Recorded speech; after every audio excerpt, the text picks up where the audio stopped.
mabuhay.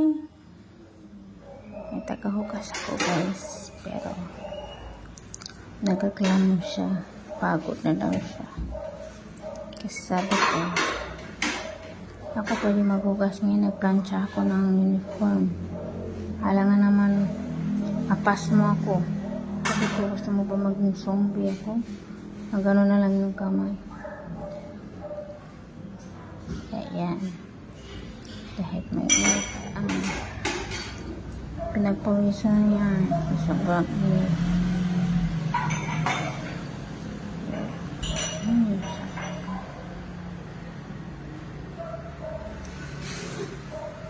Nagtatuhugas akong bata.